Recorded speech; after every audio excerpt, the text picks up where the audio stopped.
I moved into an old house hoping for peace and quiet, but what I found was something far more disturbing. It all started on the third night. As the clock struck midnight, I began to hear whispers. They were soft at first, barely more than a faint murmur in the distance. I brushed it off, thinking it was just the creaks and groans of an old house settling in the night. But the next night, the whispers returned, only louder. This time, I was sure they were real. The whispers seemed to seep through the walls surrounding me, closing in on me from all sides. I lay there in bed, heart pounding, trying to convince myself it was just the wind or a trick of my tired mind. But deep down, I knew it wasn't. The whispers were real, and they were saying something. Help us. Find us. The words were barely audible, but they sent chills down my spine. I sat up in bed, straining to hear more, but the whispers faded into silence. The next day, I tried to forget about it. I told myself it was just my imagination playing tricks on me. But that night, as midnight approached, the whispers returned, louder, more insistent. They were speaking directly to me, calling out from the walls of the old house, begging for my attention. I couldn't ignore them anymore. I had to know what they wanted. I pressed my ear against the wall, trying to make out the words.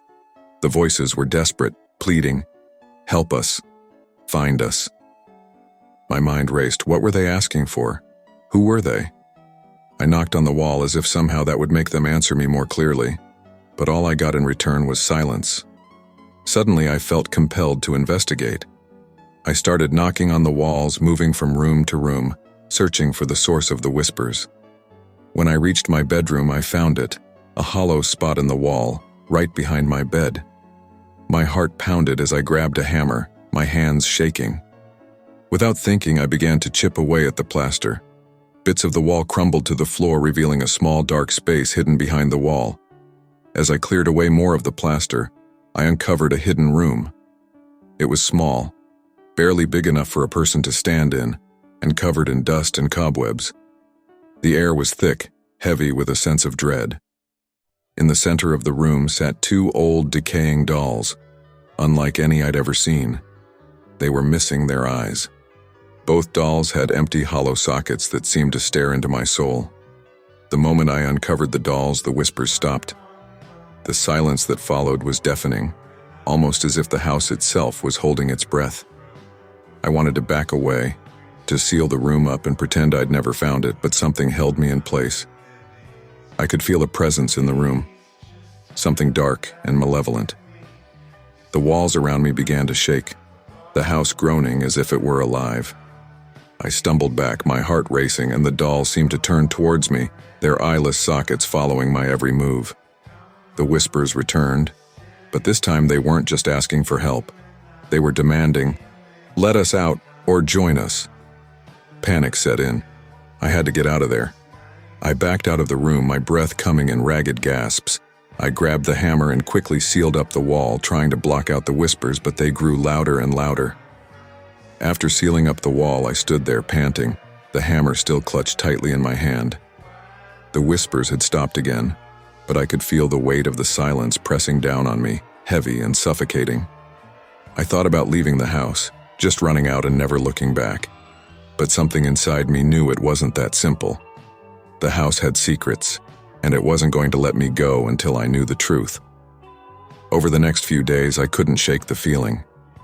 It felt like I was being watched. Every time I walked past that wall, I could feel something staring at me from the other side. The air around it was cold, much colder than the rest of the house.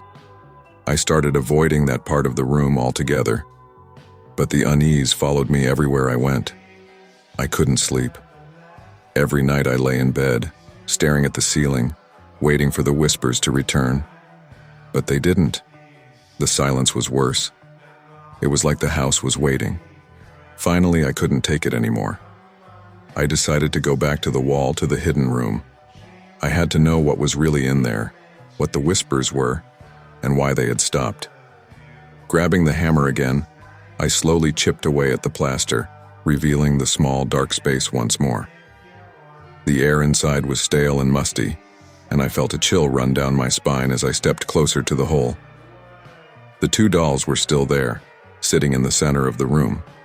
But something was different.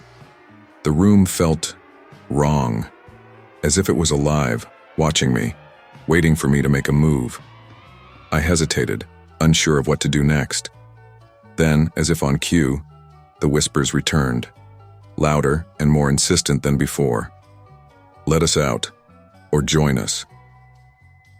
The words echoed in my mind, growing more frantic with each repetition. My breath caught in my throat as I realized what they were asking. They wanted me to free them, to let them out of their prison, but at what cost?